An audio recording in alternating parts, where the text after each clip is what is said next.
recoger sus puntos de vista y sus apreciaciones. En principio, cuando usted se refiere a los retos ambientales en los proyectos hidroeléctricos, debemos poner el énfasis en el aspecto normativo o en los conflictos sociales. ¿Qué es lo que se debería tomar en cuenta para los nuevos proyectos hidroeléctricos? En realidad va de la mano, ¿no? Como comenté en la exposición, todo el tema ambiental, los estudios ambientales, en realidad ha pasado por un proceso desde hace 20 años que más o menos se iniciaron hasta la fecha en la que estamos, en la que ya tenemos un reglamento, ¿no? De protección ambiental para el sector eléctrico. Ha pasado una serie de, digamos que ha ido evolucionando en términos de que cada vez se hace más complejo obtener los estudios ambientales, pero para bien, ¿no? Yeah. Pero para bien. ¿Por qué? Porque digamos que los alcances ya están mejor definidos, entonces como titular, el titular ya sabe qué esperar o qué es lo que tiene que presentar en los estudios, ¿no? Ya se tiene bien definido. Antes, de repente, ante la falta de un reglamento o ante la falta de una normativa muy clara o que dejaba muchos vacíos, entonces los estudios ambientales, como dije, en principio no eran útiles porque dependían mucho de lo que el profesional creía que se debía poner y por otro lado de lo que el evaluador por parte de la autoridad también creía que debía ir, ¿no? Pero eso a veces digamos que no iba de la mano con lo que el titular en etapa de construcción o de operación necesitaba. Permítame, esta falta de definición, la cual dependía de los criterios de los especialistas, ¿cuándo termina? ¿Cuándo uno realmente ya tiene una normativa clara? Me ha dicho que un proceso de los últimos 20 años. Cuando aparece el CEIA. El CEIA. Más o menos en el 2000, 2002, aparece la ley del CEIA, ¿no? Y su reglamento en el 2009, sale el reglamento. Entonces, a partir de ahí es que ya se tienen lineamientos, ¿no? Lineamientos, y luego aparece ya en 2010 más o menos aparece el SENACE, ¿no? Como la institución que lidera todo el tema ambiental, ¿no? Pues bueno, el SENACE forma parte del Ministerio del Ambiente, ¿no? Lidera todo el tema ambiental. Digamos que yo creo que ya desde esa fecha uno tiene claro cuál es el objetivo de un estudio de impacto ambiental, ¿no? Muy bien. Y lo tenemos claro tanto las consultoras, los profesionales que hacemos los estudios, lo tienen claro los titulares y lo tienen claro los evaluadores, ¿no? Entonces, pero ¿qué es lo que pasaba? La ley del CEIA y su reglamento es un marco general, aplicable a todos los sectores, ¿no? Entonces es un marco ambiental general para todos los sectores. En el sector eléctrico no se contaba con un reglamento. El reglamento que había de protección ambiental del sector eléctrico venía desde el 94. Entonces no se tenía uno actualizado de acuerdo a los lineamientos del CEIA, ¿no? Recién este año, en 2019, se ha aprobado el reglamento del sector ambiental. Mire cuánto tiempo. ¿Y por qué el retraso? ¿Tiene alguna justificación Muchos sectores ya lo tienen, es más, el sector hidrocarburos lo tiene ya hace mucho tiempo. En el caso del sector eléctrico, no sé si eso vamos a poner. Pasamos un borrador para la mayor precisión posible. Porque, claro, pero para el tono y la orientación de la información, si pudiera usted explicarnos, por favor. Lo que pasa es que para que salga un reglamento hay unas primeras versiones que se trabajan a la interna del mismo ministerio y luego eso se pone a consulta pública los anteproyectos y todos como toda norma, ¿no? Sí. Entonces pero ahí hubo mucho tema de lobby de este tipo, porque obviamente cuando ya te ponen los parámetros claros, entonces ya te tienes que alinear a eso, te tienes que alinear y ya no te da la opción de presentar estudios muy débiles, ¿no? Que es lo que lo mencioné en la exposición. Los estudios eran muy malos, en realidad eran malos, ¿no? Tan malos que realmente para el titular los estudios ambientales son más una carga que una utilidad, ¿no? Hasta ese momento, ¿no? Digamos que estamos hablando del proceso Claro. de todos los estudios, ¿no? Entonces ellos simplemente era hacer el estudio, obtener la certificación, pero como algo que era parte de, ya, pues como sacar una licencia, ¿no? Es como un proceso, un trámite administrativo, era, ¿no? Eso era, pero no era lo que realmente tiene que ser un estudio, que es un instrumento de gestión ambiental. Un instrumento de gestión, una vez aprobado el estudio de impactos, se debe convertir inmediatamente en un instrumento de gestión ambiental. ¿Qué cosa es un instrumento? Una cosa que tú puedas abrir y decir qué tengo que hacer durante construcción, durante operación. Pero si no lo tienen así, realmente no sirve, ¿no? O sea, no servía. Entonces, con este reglamento, lo que se espera ya, es más, yo creo que ya con el reglamento del CEIA, ya se había establecido, no, siempre quedaron algunos vacíos, pero eran muy manejables, ¿no? Pero ya se sabía la estructura del estudio, el alcance que debe tener el estudio, ¿no? Y yo creo que otra cosa que ha abonado mucho también es en la intervención de SENACE, ¿no? SENACE se constituye como una institución que lo que intenta es promover la inversión, ¿no? Sí. Siempre promover la inversión, pero digamos que manejando muy bien todo el tema social y ambiental, ¿no? Entonces, o sea, teniendo en cuenta esos digamos que esos ejes, ¿no? El eje social y el eje ambiental, pero teniendo en la mira de que hay que promover la inversión. Entonces, ¿qué se hace con SENACE? Hay un trabajo coordinado. Entonces, no es que solamente te evalúa para descalificarte, sino que te evalúa para mejorar y que salga un buen estudio, un buen instrumento, un instrumento útil. Entonces, esa es la mirada que yo creo que SENACE le introdujo al tema de la evaluación del estudio de impacto ambiental, ¿no? Que antes era como que tú presentabas un estudio y lo que hacían era fiscalizártelo. No había la mirada de que hay que mejorar ese estudio para que sea útil y se promueva la inversión. El enfoque de la Contraloría, entonces, algo parecido. Sí, era como que, a ver, ¿qué nota te vas a sacar? Entonces, yo digo, está bien, porque un estudio malo no se debe aprobar, ¿no? Eso está correctísimo, pero también hay el hecho de que se tiene que avanzar, porque definitivamente, como dije también en la exposición, si un estudio no va, simplemente no va. Si los impactos realmente son tan grandes, no debería ir, porque también eso juega en contra de la misma imagen del titular, ¿no?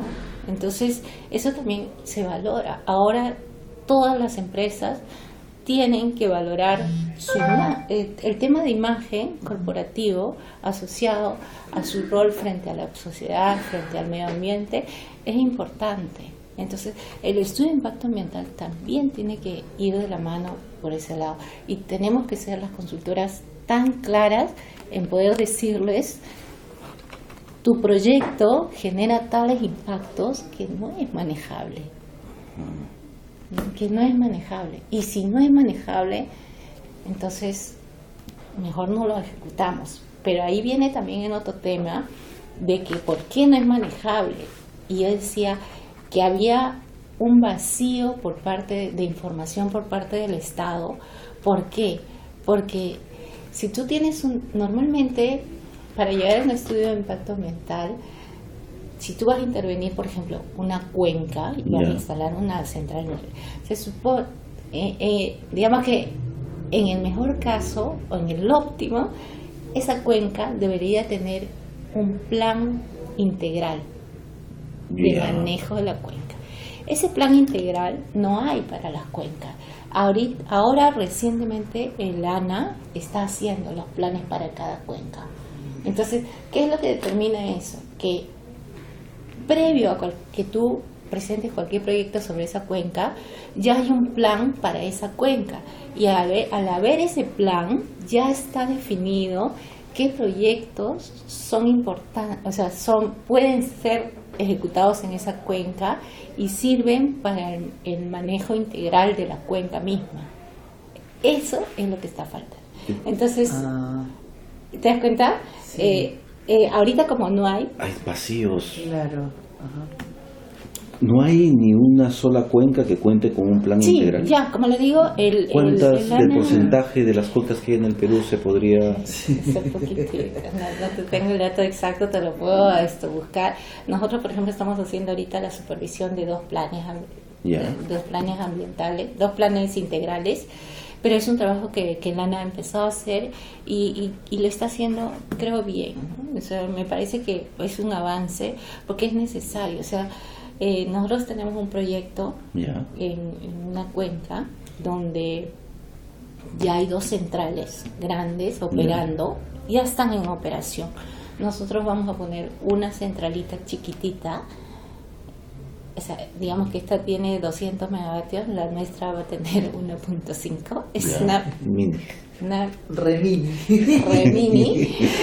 Y sin embargo nos están pidiendo una cantidad de estudios increíbles, ¿no? Entonces, y esa es porque dicen que estamos en área protegida. Efectivamente estamos dentro de área protegida, pero nos piden estudios que por ejemplo, nos dice la dinámica, cómo vamos a afectar, lo mencioné, cómo vamos a afectar la dinámica poblacional de la nutria del río. Pero si nosotros estamos haciendo un estudio de impacto ambiental, nosotros no tenemos por qué hacer biología de base. Porque hacer una dinámica poblacional de la nutria del río quiere decir que yo tengo que ir, a identificar primero la población que se identifica, luego tienes que identificar zonas de reproducción, que lo hacemos para nuestra área de influencia, pero no más allá porque no corresponde. Tienes que identificar los periodos reproductivos, tienes que identificar las tasas de reproducción, las tasas de natalidad, mortalidad. Eso, y para que esos datos sean confiables, tú no puedes hacer una sola toma. Un muestreo amplio. Claro, completo. estamos hablando de varios años, porque es como que yo diga, no sé, pues la población del Perú puede crecer como un dato de una sola temporada. Entonces, claro, eso es biología básica. Y ese tipo de información, hay algunos vacíos ahí que nos están faltando, que deben ser hechos, creo yo, por el Estado. Así como antes había la ONER, ¿no? La ONER, que era la de recursos naturales, y que ellos sacaron todos los mapas de suelo, los mapas de clima, sacaron todo. Esos mismos mapas retrabajados se están utilizando ahorita. Entonces, para entender claramente esta cuestión, entonces, esto se relaciona con estas propuestas de zonificación territorial, es decir, examinar los recursos y posibilidades de los territorios. Que los gobiernos regionales lo están haciendo, ¿no? Muy bien.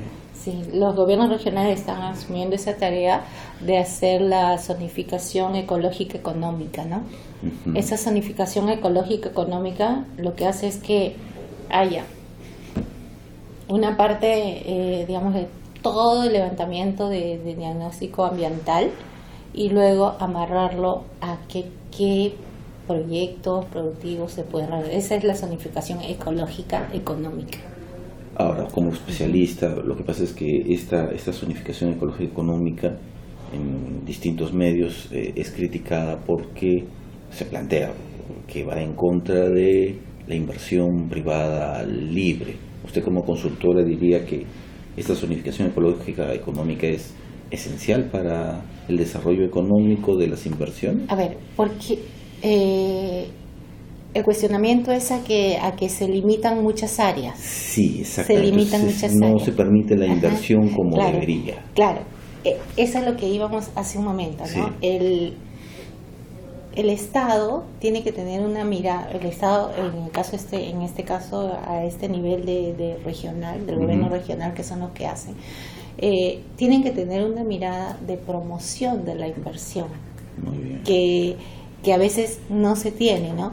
¿Y qué es lo que está pasando con eso? Que están declarando muchas áreas de conservación regional, ¿no? Que son áreas que te limitan a trabajar. Pero por otro lado está el otro nivel del Estado, que ya es a nivel del sector, Ministerio del Ambiente, que lo que está haciendo, porque finalmente ellos pueden proponer un área de conservación, pero quien aprueba eso finalmente es el Estado, ¿no? Claro.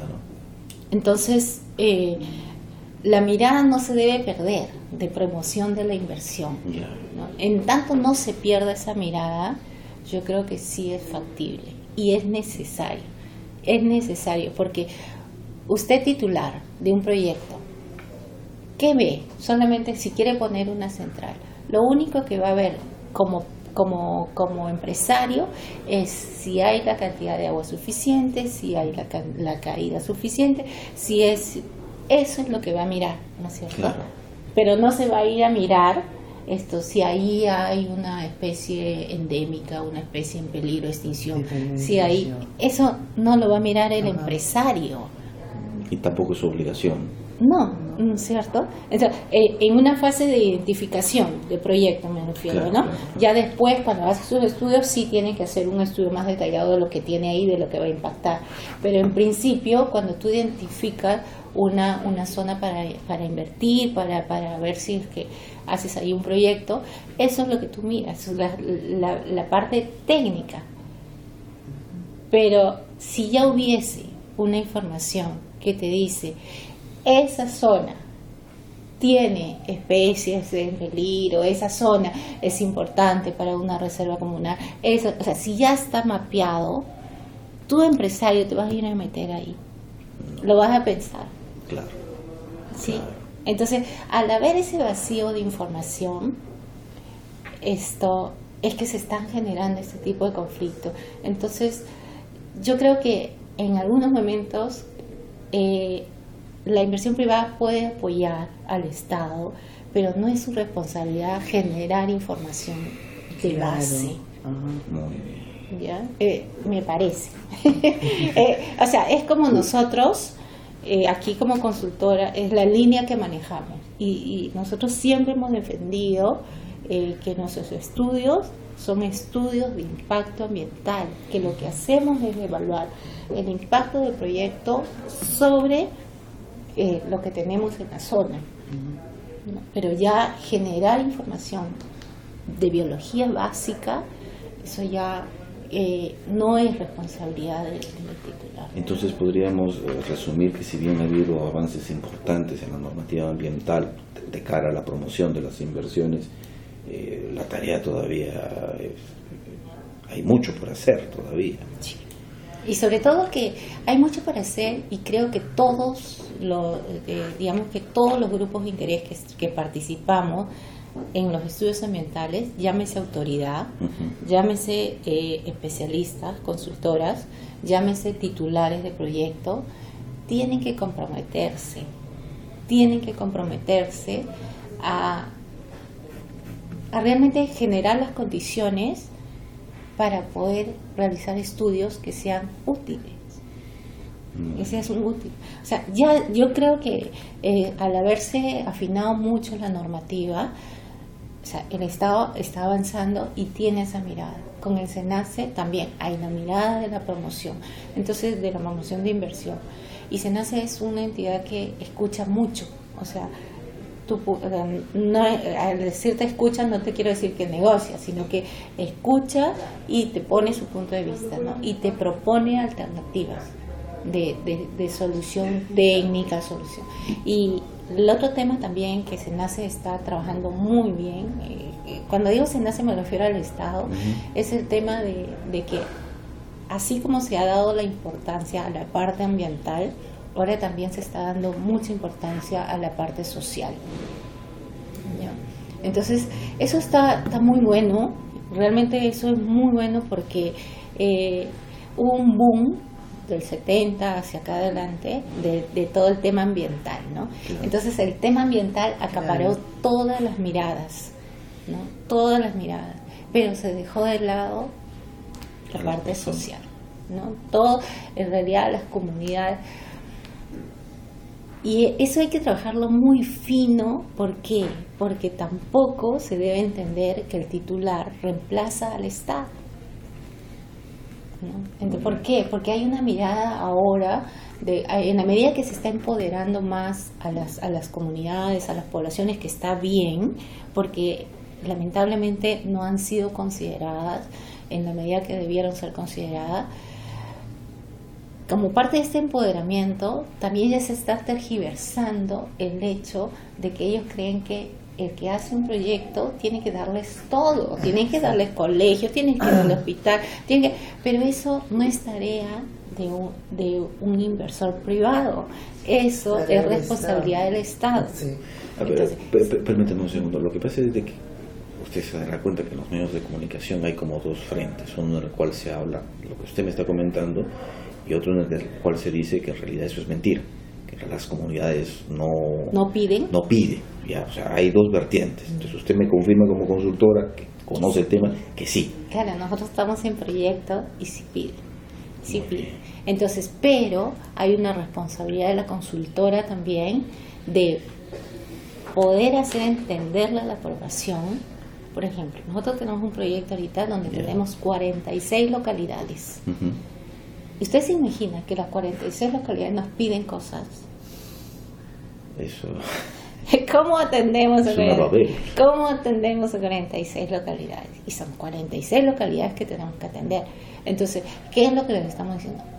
Nosotros no podemos atender canchita de fútbol para todas las localidades porque no hay forma.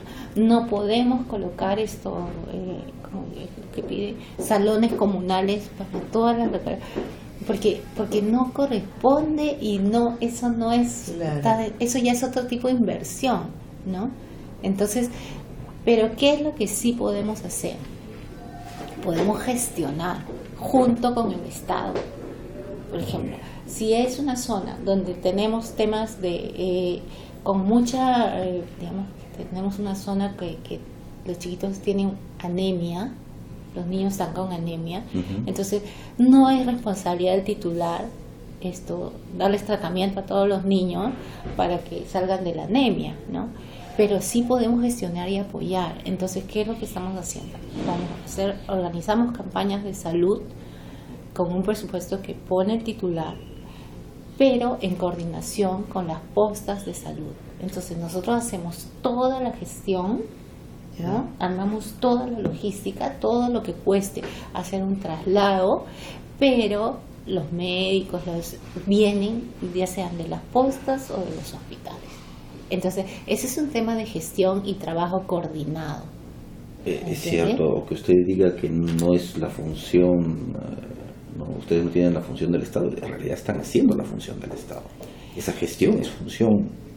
Bueno, es que lo que pasa es que el Estado cumple con poner la posta, el hospital, pero a veces esa posta, ese hospital no llega ¿no? Entonces, una cosa es que el titular apoye al Estado, claro, y otra cosa es que el titular ponga una clínica, claro, para atenderlos. Entonces, ahí hay un tema que se tiene que entender, y la población tiene que entenderlo y el Estado tiene que entenderlo también. ¿Habría una falta de educación o de conciencia respecto a los derechos ciudadanos, a la ciudadanía en el interior del país? Hay un tema de ciudadanía, ¿no? Que nosotros ahora que el tema social es tan importante, nosotros creemos que no es posible un estudio ambiental. O sea, una vez que tú intervienes campo con tus relacionistas comunitarios, no es posible hacer relaciones comunitarias si a la par, como parte de tus relaciones comunitarias, no haces ciudadanía. Entonces, por eso que yo le decía, también hay un tema de responsabilidad de las consultoras que están trabajando relaciones comunitarias, y que somos representantes de los titulares, ¿no? Entonces, los titulares no solo pueden quejar, o sea, no solo nosotros especialistas o los titulares, no solo podemos quejarnos que mucho nos piden, Claro. sino que también nosotros tenemos que poner nuestra parte para trabajar el tema de ciudadanía. La gente tiene que aprender, porque en algún momento en la posición me parece que mencioné el tema, necesitamos tener una alfabetización socioambiental, que quiere decir en realidad qué cosa, o sea, en el marco de todo el tema de lo normativo socioambiental, el marco legal ya está dado. Muy bien. ¿No? Ya está dado. Tenemos que ajustarnos, nos tenemos que ajustar. ¿Cuál es el alcance? Ese alcance no se puede definir en papel. Ese alcance tiene que ser concertado con la autoridad, con los grupos de interés y el titular, ¿no? Y bueno, la consultora que está de por medio, ¿no? Pero esa es así, ¿no? Entonces, no sé, a mí, ¿sabes qué? A mí las entrevistas no me gustan mucho porque yo pero somos una revista especializada y nos gusta la precisión en la información. Vamos a pasarle un borrador para que ya, esto por quede favor, absolutamente sí, porque preciso. yo puedo hablar a la vida. No Sí, se preocupe. Es bueno eso para nosotros. Mire, entonces, ahora, le comentaba, hace cosa de un año y medio hablamos con Carlos Mario Caro, de Red Eléctrica, Red de Energía del Perú, sí. Y él tenía una visión muy positiva sobre el SENACE. Él decía, ha sido todo un logro. Yo también. ¿Ya? Todo un logro. Pero me pregunta, usted como consultora que conoce pues a los inversionistas, a las empresas, ¿cuál ha sido la recepción con estos avances en la normativa por parte de las empresas? ¿Se están adaptando tranquilamente? ¿Lo ven de manera positiva? ¿Cuáles serían los peros que Yo creo que sí se ve de manera positiva. Uh-huh. ¿Por qué? Porque en la medida que ya los lineamientos están claros, digamos que las reglas de juego están claras, entonces es lo que todo inversionista quiere, ¿no? Saber cuáles son las reglas de juego. Esto antes no había y estábamos sujetos a lo que el evaluador nos... Uh-huh. Entonces, ahora, como le digo, el SENACE es un ente muy técnico donde escucha la oposición, porque es diferente también, a veces como evaluador uno que está en gabinete no conoce realmente lo que está pasando en campo, ¿no? Entonces, este es un tema que también SENACE ha comprendido, ¿no? Entonces, nos daba la opción de explicar, comentar todo cuando había... Ahora SENACE hace inspección en campo, hace acompañamiento en campo. Incluso la línea base se hace con acompañamiento de SENACE. Los talleres se hacen con acompañamiento de SENACE. Entonces, eso es importante porque SENACE ha comprendido que a veces tú puedes tener una idea de cómo tiene que ser cuando estás sentado en el escritorio, ¿no? Pero es diferente cuando tú pisas el campo. Nosotros tuvimos una experiencia con SENACE de que tuvimos una evaluadora que nos pedía que el traslado de la población a los talleres no fuera mayor a media hora, ¿ok? Entonces, en provincia, en zona, ¿no? Donde estamos poniendo una central hidroeléctrica, no vamos a poner en el pueblo la central. Entonces, nos salía cerca de 28 talleres, 28 sedes, 30 sedes, no sé. Era inmanejable. Entonces, le decimos, licenciada, pero escúcheme, no es posible porque las distancias que hay allá nunca van a ser menores a media hora, por más que nosotros vamos a poner movilidad, todo lo que sea, pero esa población está acostumbrada a viajar 2-3 horas para llegar a la ciudad. Aquisito nomás. Claro, Aquisito entonces nomás. Nosotros no podemos hacer talleres cada 20 minutos, ¿ves? Eso es inmanejable para un titular. En tema de costos, yo le digo, ¿y ustedes van a poner tantos evaluadores para que nos acompañen? Claro. También. Entonces, ahí te das cuenta de que no hay, claro, hay la intención de que la población acceda a esos talleres. Y eso está bueno por parte del Estado, ¿no? Quiere que ellos accedan, que tengan todas las facilidades. Pero también hay que mirar una realidad, ¿no? Y eso, felizmente, de verdad, el SENACE es muy abierto. Porque, claro, puede haber un evaluador que lo quiera hacer así, pero si te da la oportunidad de explicarle, y si con él visitas campo y ves que eso es trocha, sube, y si nos toca época de lluvia, peor, todavía media hora, ¿cuándo pues? Entonces, no hay forma, ¿no? No hay manera. Entonces, yo creo que, así como he mencionado esto, te mencioné el titular, la incorporación de SENACE ha sido buena. La incorporación de SENACE a este sistema de estudios, de evaluación de los estudios ambientales ha sido muy bueno. Incluso ha hecho que las direcciones ambientales de los sectores también se alineen a esa forma de trabajo, ¿no? SENACE, otra cosa que tiene muy bueno es que cumple con los plazos. Antes un estudio te podía mandarte 3, 4, 5 años y no pasaba nada. O sea, se demoraban en evaluarte y no había plazo que valga, ¿no? Entonces, y por el lado de la consultora también, ¿eh? Se demoraban en presentar, porque como que no, los plazos no eran en papel y no tenían ningún tipo de... o sea, sí existían plazos, pero no se cumplían. No se cumplían. Porque el TUPA te dice, pues, ¿no? Los plazos y todo. Claro. Pero no se cumplían y esa era, digamos que la regla, así. Y el titular podía estar esperando 4 años, 5 años. Entonces, en cambio, al ingresar al SENACE te cumple los plazos. Pero así como te cumple los plazos, presiona, también te exige que tú cumplas. Y si no cumples, simplemente, ¿sabes? O te invita a que retires, da por concluido tu proceso, ¿no? Claro. Que me parece que está correcto, porque si tú no puedes levantar una observación en el plazo indicado, para mí es que el estudio no está al nivel todavía para haber sido presentado. Entonces podemos decir que en el aspecto medioambiental el Estado peruano realmente está eliminando esta palabra que utiliza, la tramitología que ralentiza todas las inversiones. O sea, efectivamente sí está yendo hacia ese rumbo el Estado peruano. Claro, está haciendo el intento.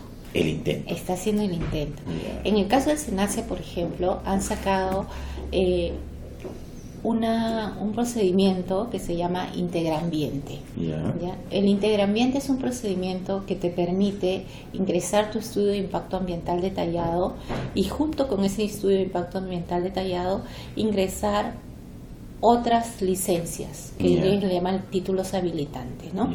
Que normalmente se sacaban después de haber obtenido la certificación ambiental. ¿Ya? Primero tenías que haber aprobado tu estudio de impacto ambiental y después empezabas el trámite de lo otro. Que trámite, autorizaciones como vertimiento de influente, como digamos que desbosque, todo ese tipo de cosas, uso del cauce, todo eso se sacaba después de que te aprobaban el estudio. ¿Ya? Que está bien, pues, ¿no? Porque como la autoridad te va a dar una autorización para que utilices cauce si no tienes un estudio de impacto aprobado, ¿no? Paso previo. Era el paso previo. Pero ahora con este Integrambiente se pueden integrar esas autorizaciones y en paralelo se van digamos que tramitando, ¿no? A través de SENACE. SENACE corre traslado, ¿ya? SENACE corre traslado de esos permisos. Entonces, ¿qué es lo que tienen que hacer ya las autoridades que emiten esos? Es evaluar lo que les corresponde del estudio de impacto ambiental, ¿no? Por ejemplo, al ANA del estudio de impacto ambiental le pasan todo lo que sea afectación de cauces, ¿no? Todo lo que sea agua se lo pasan al ANA y ellos evalúan esa parte. Entonces, al ellos dar conformidad de esos impactos y que efectivamente están siendo bien tratados o te hacen las sugerencias, las observaciones que consideren, también ya te pueden dar la autorización para el uso del agua, ¿no? Entonces, al final tú sales con tu estudio de impacto ambiental aprobado más todas las licencias, ¿no? Aprobadas. ¿Y eso cuánto te evita en tiempo? Entonces, sí hay un esfuerzo por tratar de digamos que evitar el trámite excesivo y excedernos en los plazos porque para un inversor, pues, Tiempo el es tiempo es dinero, ¿no? Y entonces por eso que lamentablemente pues los titulares con toda razón han visto que el estudio de impacto ambiental para ellos era más una carga que una utilidad, ¿no? Entonces es triste pues, porque encima de que tienen que pagar por eso, les demora la construcción, después le llega el estudio que no les sirve para nada. Era muy muy triste. En cambio ahora, Y nada rentable. claro, entonces en cambio ahora todo lo que son los planes de la estrategia de manejo ambiental, cuando hablamos manejo ambiental nos está inclusive está incluido la parte social, ¿no? O sea, ya no se dice socioambiental, sino se dice ambiental porque social está incluido ya en el mismo nivel. Entonces, toda la estrategia de manejo ambiental se trabaja con el titular. Entonces, el titular es porque la estrategia en realidad son los compromisos que estás asumiendo. Muy bien. La estrategia que tú presentas son tus compromisos. Si tú dices que vas a regar para no levantar polvo, ese es un compromiso que tienes. Entonces, toda esa estrategia se revisa con el titular. Por lo menos nosotros lo hacemos y creo que así se debería hacer, porque el titular te va a decir, eso que estás poniendo no lo podemos hacer, porque a veces, claro, uno piensa en una cosa, pero en obra es otra, ¿no? Pero te da una alternativa de qué cosas sí se pueden hacer, ¿no? Muy bien, excelente. Por favor, para finalizar, Sí. usted nos ha comentado distintos avances, logros e intenciones para mejorar la normativa ambiental pensando en la promoción de las inversiones. Como consultora y por la experiencia que ustedes tienen, tal vez considerarían que los siguientes avances deberían poner foco en algún aspecto específico, tal vez en esta cuestión de las zonas ecológicas y económicas, tal vez en la cuestión de simplificar aún más los trámites para ahorrar tiempo. ¿Cuál debería ser el siguiente paso que debería llevar al Estado a promocionar con más eficiencia las inversiones privadas, cuidando el medio ambiente? El siguiente paso creo que es que todas las instituciones del Estado se alineen se alineen digamos que a esta visión de Estado, ¿no? De promocionar inversiones en el marco normativo, o sea, cumpliendo el marco normativo socioambiental, ¿no? Se alineen. ¿Por qué le digo que se alineen? Porque SENACE lo está haciendo, ANA lo está haciendo, sin embargo hay otras instituciones que todavía no se alinean y siguen demorando los trámites. Hay veces en que SENACE tiene que sacar las resoluciones ya finales, excluyendo algunas autorizaciones porque no han cumplido con los plazos de entrega. Entonces, la idea es esa, ¿no? Yo creo que todas las instituciones como Estado tienen que alinearse a esa política de Estado. Y eso es un cambio, pues, en cada institución. Es una tarea mayor, ¿no es? Porque un estudio de impacto ambiental no solamente es evaluado por una autoridad, ¿no? Es evaluado por ejemplo, en el caso nuestro, vamos si es que nos toca área protegida, vamos al CERNAO, si es que vamos a LANA, vamos al CERFOR, vamos a PRODUCE, son muchas instituciones las que participan en la aprobación de un estudio de impacto ambiental. Entonces, todas tienen que alinearse en esa visión de política de Estado, de promoción de la inversión en el marco de la normativa socioambiental, ¿no? Si SENACE y ANA son la punta de lanza, ¿cuál sería eso para nosotros, obviamente? ¿Cuál sería la institución que más atrasa o que está menos alineada con esta visión? Agricultura y producción. ¿Producción? Lo que pasa es que por alguna razón, no sé por qué, las autorizaciones para colecta en hidrobiológica, que nosotros sacamos mucho porque trabajamos con agua, esto va a producción, porque ellos tienen y producción incluso se lo manda al IMARPE, Ya. que es Mar del Perú. Entonces, ¿qué tienen que hacer ellos ahí? No sé. Entonces, IMARPE le pide consulta a, por ejemplo, al IAP, que trabaja Amazonía, ¿no? Si es que el río es de la Amazonía. Entonces, hay una vuelta así que nosotros realmente, y ahí demoramos, o sea, una autorización para hacer colecta, solo colecta, Ya. podemos estar 6 meses para un permiso de colecta, ni siquiera para que nos revise si hemos hecho bien o mal la colecta, solo para que nos diga sí, tu plan está bien, puedes hacer, tu plan está mal, esto no se puede hacer. Es el Ministerio de la Producción, cuyo objetivo es incrementar la producción de las Claro. empresas. Entonces, ¿qué es lo que pasa? Que no todos todavía estamos alineados a esa política, ¿no? Entonces, creo que esa es una tarea que está faltando, ¿no? Hay que afinar algunas cosas ahí, pero creo que la intención en general está buena, ¿no? Es positiva. Perfecto. Más bien, para acompañar el artículo, la consultora puede destacar 1 o 2 proyectos. Ya, eso sí, una yo breve tendría, sumilla. yo tendría que hacer ahora la consulta y le enviamos esto. Una sumilla De de dos un par de proyectos, proyectos que sí. podamos destacar, Ujú. que van dentro de todo lo que hemos Ya. conversado. ¿Le parecería bien que